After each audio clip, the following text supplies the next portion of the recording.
आज जिस टॉपिक पे हम बात कर रहे हैं वह जो ईट दैट फ्रॉग है, इसी का चैप्टर नंबर 13 है, जो हेडिंग है put the pressure on your self. इसमें जो पेज नंबर 69 पे हम एक नए बातों का जो शुरुआत कर रहे हैं, उसमें जो पहला इसका सब हेडिंग है लीड द फील्ड। इसका क्या मतलब हुआ? जब लीड द फील्ड लगा दिया है यहाँ पे, इसका मतलब क्या हुआ?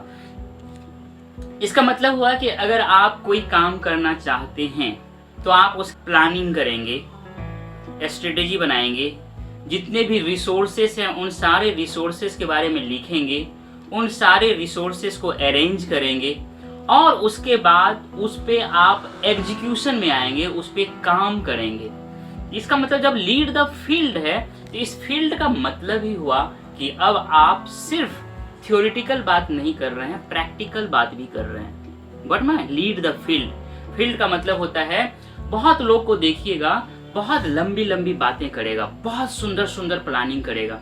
याद आ रहा है एक बार हमने बोला था कि जो सामान्य व्यक्ति होता है, जो बहुत स्मार्ट व्यक्ति है, उसको कैसे इन सर्किल कर लेता है। इन सर्किल वर्ड याद है किसी को? कि एक एवरेज बच्चा भी और बहुत ही इंटेलिजेंट बच्चे को भी पीछे छोड़ सकता है, उससे बहुत आगे निकल सकता है। क्योंकि जो बहुत ही इंटेलिजेंट लोग होते हैं, जो स्टूडेंट होते हैं, वो स्ट्रेटेजी तो बहुत अच्छा बना सकते हैं, लेकिन जब एग्जीक्यूशन की बारी आता है, जब इम्प्लीमेंटेशन का बारी आता है, तो वो जो है उस पर अमल नहीं करते हैं, उस पर काम नहीं करते हैं। लेकिन जो एक एवरेज स्टूडेंट होता है, जो एक एवरेज व्यक्ति होता है, उसका जो प्लानिंग होता है, जो स्ट्रेटेजी होता है, वो बहुत अच्छा तो नहीं होता, लेकिन जैसा ही होता है उस पर वो एग्जीक्यूशन करना शुरू कर देता है, उस पर वो काम करना शुरू कर देता है, और ऐसे व्यक्ति उस इंटेलिजेंट व्यक्ति से बहुत आगे निकल जाता है। ये मैंने आपको बताया था, इसी बुक से कहीं बताया है, 7 हैबिट्स में मैंने कहीं बताया है। वहां पे लिखा हुआ था इन circle A average person in circle the smart people और इंटेलिजेंट पीपल। मतलब उसको पीछे छोड़ देता है, चारों ओर से घेर देता है उसको। ये कहानी उसमें कहा गया था।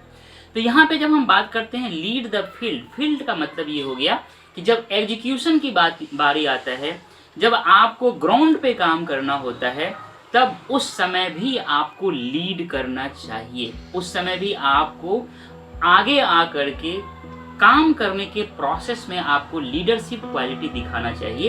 ये इसमें कहा गया है। वर्ड में पॉइंट। इसीलिए इस वर्ड का बहुत मायने है, lead the field, not lead the table. Table पे बैठकर जो स्ट्रेटेजी बनाते हैं उसकी तो बात नहीं कर रहा है यहाँ, बोला कि वो तो कर लिए हो। लीड द फील्ड, वर्ड में पॉइंट। इसमें जो पहला पैराग्राफ है, see yourself as a role model. अच्छा, ये आप ये बताइए, इस पे पूरा तैयार होके आए हैं आप? अगर मैं आपसे पूछूं इस पहले पैराग्राफ में क्या क्या सीखा है, कौन बताएंगे? जो बताएंगे अपना नाम बताइएगा। लीड द फील्ड का जो पहला पैराग्राफ है इस पेज का, उसको आरती समझाओ तो। See yourself as a role model, उसमें जितनी चीजें फटाफट। तो इसमें इस पैराग्राफ में जो मेन इम्पोर्टेंट चीज है वो कह रहा है कि आप खुद का रोल मॉडल खुद बनिए, और उसके बाद आपका जो काम है, काम का एक स्टैंडर्ड सेट कीजिए। यस। और बिहेवियर को भी हाई रखना है, और स्टैंडर्ड आप खुद इसलिए सेट कीजिए अपने वर्क का, ताकि दूसरा कोई उस आपके वर्क का स्टैंडर्ड न सेट करे। हाँ, मतलब आप कोई और आपका उतना अच्छा स्टैंडर्ड सेट नहीं कर सकता जितना आप खुद कर सकते हैं। तो इस पैराग्राफ में यही बोला गया है कि अपने आप का खुद का रोल मॉडल बनिए, पहली बात। दूसरी बात इसमें जो बोला है, raise the bar of you on yourself. मतलब आपका जो एक स्टैंडर्ड है उसको खुद आप बढ़ाइए। इसका मतलब जो हमने वर्ड सीखा था साइनेसिज्म, कि एक अपना स्टैंडर्ड सेट किया और बाद में नहीं हुआ तो उस स्टैंडर्ड से नीचे आकर के अपना एक स्टैंडर्ड सेट कर दिया और उसी में खुश हो गए। ठीक है, तो साइनेसिज्म का उल्टा है ये वर्ड, कि आप अपना जो एक स्टैंडर्ड है उसको लगातार ऊंचा करते रहिए, उसको लगातार बढ़ाते रहिए। और कहता है the standards you set for your own work and behaviour should be higher than anyone else could set for you. आप जो अपना स्टैंडर्ड सेट करते हैं वो कोई और जो आपके लिए करे, कोई टीचर आपके लिए करे, आपका कोई गाइड आपके लिए करे, कोई आपका मास्टर आपके लिए करे, कोई पेरेंट्स आपके लिए करे, वो जितना कर सकता है उससे ज्यादा अपना स्टैंडर्ड को सेट करना है, खास करके अपने वर्क में और अपने बिहेवियर में। ये खुद आपको करना है। ये बात बहुत ही इम्पोर्टेंट है। क्लियर हुआ? ये इस पैराग्राफ में ये मेन 3 चीज बताता है कि रोल मॉडल आप कैसे बनोगे। कि आपको रोल मॉडल बनना है तो अपना जो स्टैंडर्ड है उसको सेट कीजिए, उसको लगातार बढ़ाते रहिए, न कि साइनेसिज्म कीजिए। साइनेसिज्म का मतलब होता है कि आप उसको धीरे धीरे कम कर देते हैं, उसका उल्टा हो गया। दूसरा और तीसरा पॉइंट बोलता है कि जो आपका वर्क है और जो बिहेवियर है उसका जो एक स्टैंडर्ड होना चाहिए, वो आपके बारे में कोई और जितना सेट कर सकता है उससे ज्यादा अच्छा बेहतर ये स्टैंडर्ड सेट करना है। इस पैराग्राफ में यही कहा गया है। Got my point? उसके बाद का जो पैराग्राफ है इसको कौन बताएंगे अच्छी तरह से? इसमें तो पहला पॉइंट ये कहा गया है कि आप जो वर्क करने जा रहे हैं आप उसको अर्लियर स्टार्ट कर दें। यस। दूसरा पॉइंट ये है कि जो आप वो वर्क जो कर रहे हैं उसको आप जो है थोड़ा हार्डली कीजिए बेहतर बेस्ट करने के लिए। तीसरा ये कहा गया है कि जब आप वर्क डन करने पे मुकाम पे आते हो तो आप थोड़ा और ज़्यादा टाइम दीजिए। यस। चौथा ये है कि जितना आप उसमें इन्वेस्ट किए हैं उस चीज़ को करने के लिए उससे ज़्यादा आप उस चीज़ को पाइए। यस। बहुत सुंदर, बहुत अच्छा एक्सप्लेनेशन दिया है। इसको मैं थोड़ा सा अपनी भाषा में बता देता हूँ। जो पैराग्राफ है ये बोलता है make a game of starting a little earlier, working a little harder and staying a little letter. मतलब जिस किसी काम पे आप फोकस किए हुए हैं उस काम को थोड़ा सा पहले स्टार्ट कर दीजिए। जब उस पे काम कर रहे हैं तो थोड़ा सा ज़्यादा आप इफिशिएंट और इफेक्टिव और बहुत ही हार्ड वर्क ज़्यादा, मतलब जितना कर सकते हैं उससे ज़्यादा उस पे एफर्ट लगाइए। दूसरा पॉइंट। और तीसरा, जितना समय आप दे सकते हैं उससे ज़्यादा थोड़ा सा समय दे करके उसको अच्छी तरह से कंक्लूड कीजिए, है ना।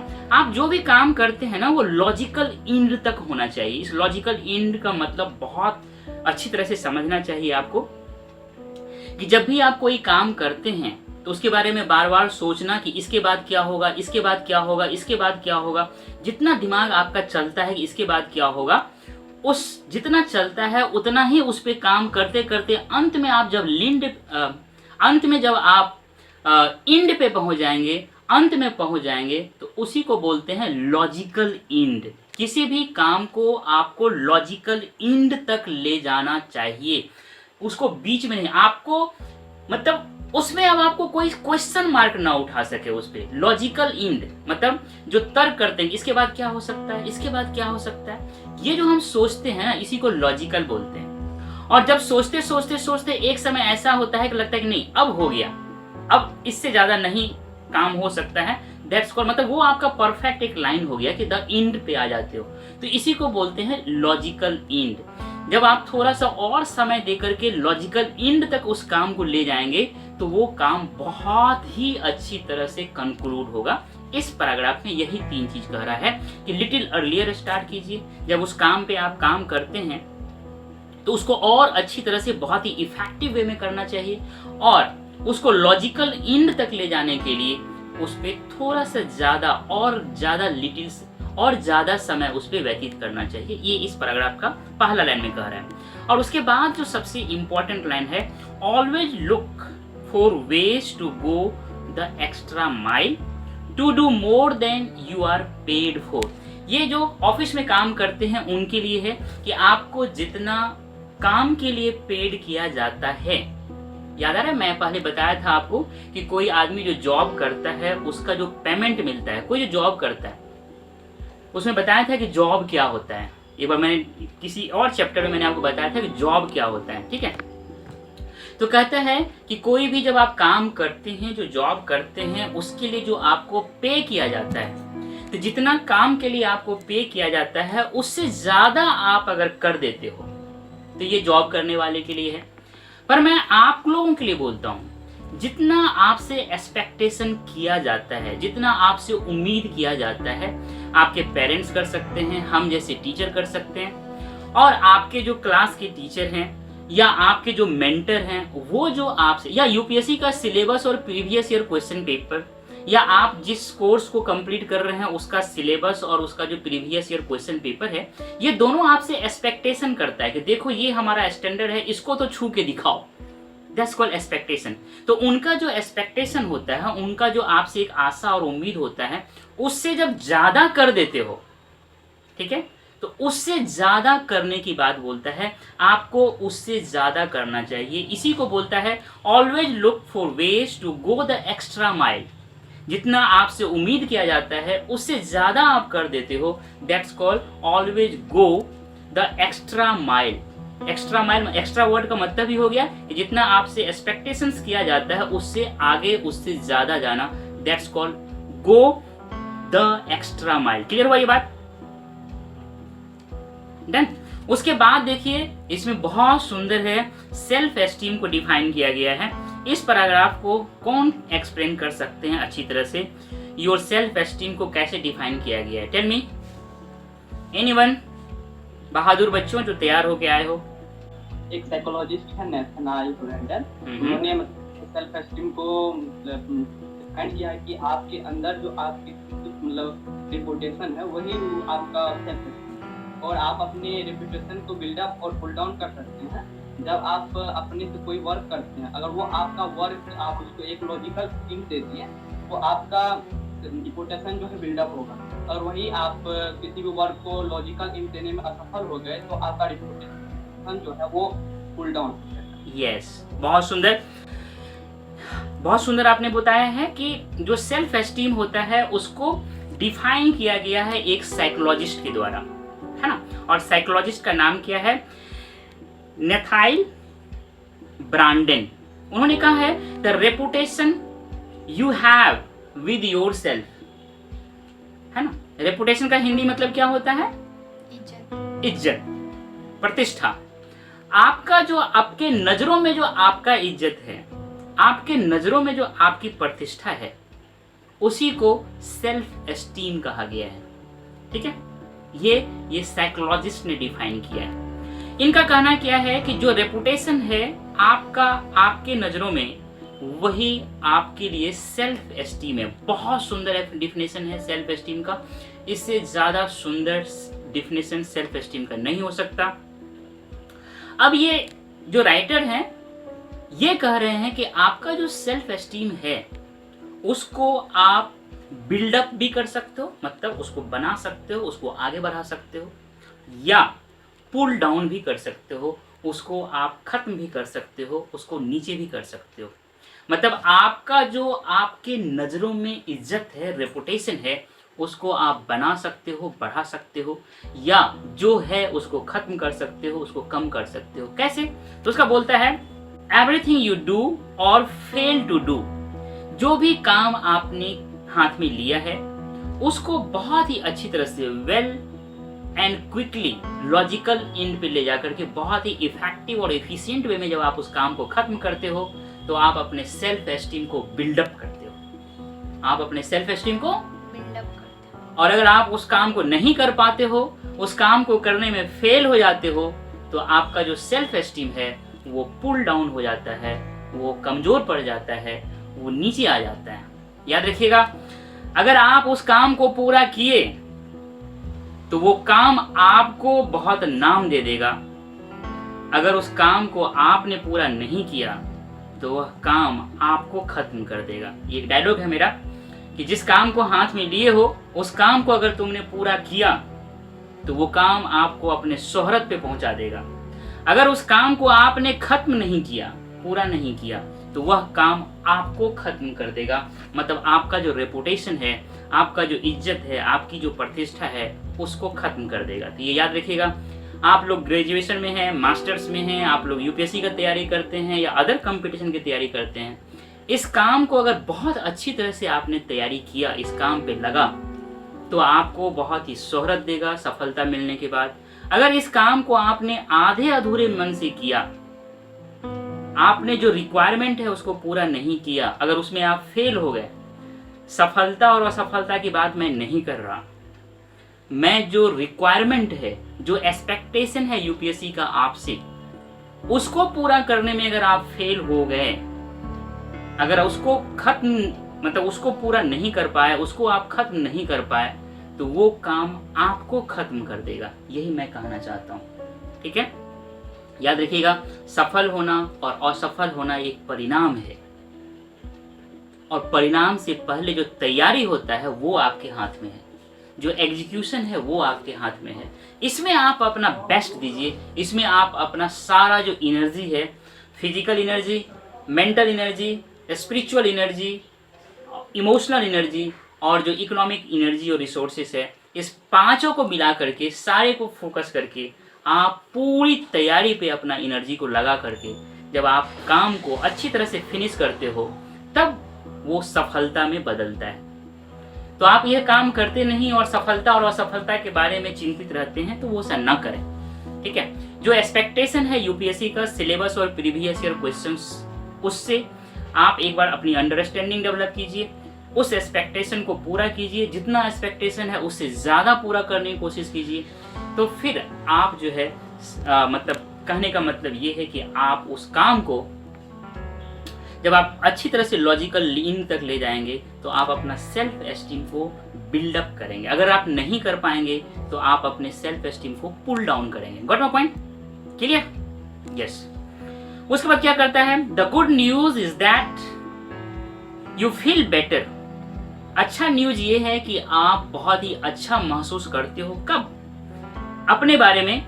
whenever you push yourself to do your best, जब भी आप अपने आप को पुश करते हो, अपने आप को आगे बढ़ाते हो, अपने आप को प्रेशर लेकर के अपने माइंड पे थोड़ा सा सोचने के लिए मजबूर करते हो, इस तरह से आप प्रेशर लेकर के जब अपने आप को पुश करते हो अपना बेस्ट देने के लिए, तब आपके अंदर वो फीलिंग आता है अपने आप के बारे में, फील बेटर, अपने आप के बारे में बहुत ही अच्छा महसूस होता है। और अपने आप के बारे में जो अच्छा महसूस होता है यही तो आपका आपकी नज़रों में रेपुटेशन बनाता है। Got my point? आपका अंदर जो एक आपको लेकर के एक अच्छा फीलिंग होता है उसी को आपके नज़रों में अच्छा रेपुटेशन कहते हैं। क्लियर हुआ ये बात? और आपका जो अच्छा रेपुटेशन आपकी नज़रों में है उसी को तो सेल्फ एस्टीम बोलते हैं। ये तीनों चीज लिंक हो गया। सेल्फ एस्टीम, आपका आपके नजरों में आपके बारे में रेपुटेशन, और आपका रेपुटेशन आपके बारे में जो एक बेटर फीलिंग होता है उससे लिंक है। और आपके बारे में आपके अंदर जो एक बेटर फीलिंग होता है वो तब होता है जब आप किसी काम पे प्रेशर लेकर के अपने आप को पुश कर करके उस काम को बहुत ही अच्छी तरह से बेस्ट वे में जब करते हो तभी आपके अंदर एक बेटर फीलिंग आता है। तो ये चार चीज एक साथ लिंक हो गया। जो भी काम आप लेते हो थोड़ा सा प्रेशर लो, थोड़ा सा आप लीडिंग कैपेसिटी में आओ, थोड़ा सा आगे आओ ताकि आपके पे थोड़ा सा ज़्यादा प्रेशर हो, और जब उस काम को लेते हो तो उसको बहुत ही बेटर वे में फिनिश करो, लॉजिकल एंड तक पहुंचाओ। जब आप ऐसा करेंगे तो आपके अंदर एक बेटर फीलिंग आएगा, है ना। बेस्ट वे में जब आप काम को कंप्लीट करेंगे तो आपके अंदर एक बेटर फीलिंग आएगा, और जब आपके अंदर बेटर फीलिंग आएगा तो आप अपने नज़रों में आपका जो रेपुटेशन है वो बढ़ेगा, और आपके नज़रों में आपका जो रेपुटेशन है वो जब बढ़ता है तो वही आपका सेल्फ एस्टीम कहलाता है। क्लियर हुआ? चारों चीज लिंक हो गया। इसीलिए अगर आपको लगता है कि आपका सेल्फ एस्टीम बहुत ही अच्छा होना चाहिए तो आप जिस काम को कर रहे हैं उसमें थोड़ा सा प्रेशर लीजिए, अपने आप को पुश कीजिए, उस काम को बेस्ट वे में कंप्लीट कीजिए, अपने अंदर एक बेटर फीलिंग लाइए। बेटर फीलिंग के बाद आप जो है अपने नज़रों में एक अच्छा अपना रेपुटेशन बनाइए, और यही आपका रेपुटेशन आपकी नज़रों में सेल्फ एस्टीम कहलाता है। क्लियर हुआ ये बातें? Yes. You increase your self esteem. आप अपना जो सेल्फ एस्टीम है उसको इंक्रीज करते हो, बढ़ाते हो whenever you go beyond the point. जब आप अपने आप को पुश करके प्रेशर लेकर के एक जो आपने पॉइंट बनाया था, उस जो आपने एक लिमिट क्रॉस एक लिमिट सेट किया था कि हमको ये काम इतने दिनों में कर लेना है, उस काम से आगे बढ़ जाते हो, कम समय में उसको फिनिश कर देते हो, जितना एक्सपेक्टेशन है उससे ज़्यादा कंप्लीट करके दे देते हो, उसी को बोलते हैं गो beyond the point. What is the meaning of go beyond the point? It means that कि जो आपसे एक्सपेक्टेशन है उससे ज़्यादा कर देते हो, जितने समय में आपसे काम करने का एक्सपेक्टेशन है उससे कम समय में पूरा कर देते हो। इसी को बोलते हैं यहाँ पे beyond the point, go beyond the point. जब आप गो बियॉन्ड द पॉइंट काम कर देते हो तो आपके अंदर जो सेल्फ एस्टीम है उसको आप इंक्रीज करते हैं, उसको आप बढ़ाते हैं। Where the average person would normally quit, जो सामान्य व्यक्ति होता है वो क्या करता है, जो बियॉन्ड द पॉइंट होता है उसकी तो बात छोड़िए, जहां तक होना चाहिए, जहां तक उससे एक्सपेक्टेशन है उससे पहले ही क्विट कर देता है, उससे पहले ही छोड़ देता है कि हमसे नहीं होगा। That's the great difference between the successful people and the failure people. The person who is a successful people they try their best to go beyond the limit, but the failure people quit, they unable to finish in a better way, they quit earlier. So this is the great difference between the successful people and the failure people. Got my point? ये इस पूरे paragraph में, इस पूरे lead the field है, इस पूरे जो इस सब टॉपिक है इसमें यही बातें कहा गया है। असल में इसमें बताया गया है कि सेल्फ एस्टीम क्या होता है, एक एवरेज पर्सन और एक सक्सेसफुल पीपल, या एक फेल्योर पीपल एंड एक सक्सेसफुल पीपल जो कि लीडर कहलाता है, उसमें क्या अंतर है। सेल्फ एस्टीम को डिफाइन किया, सक्सेसफुल और जो फेल्योर होता है उसमें क्या अंतर है उसको डिफाइन किया। रोल मॉडल अपने आप के नज़रों में खुद को बनाना है तो कैसे बनाना है, इन्हीं सारी बातों को इस सब टॉपिक में कहा गया है। सब टॉपिक का नाम है lead the field. Got my point? कोई दिक्कत इसमें?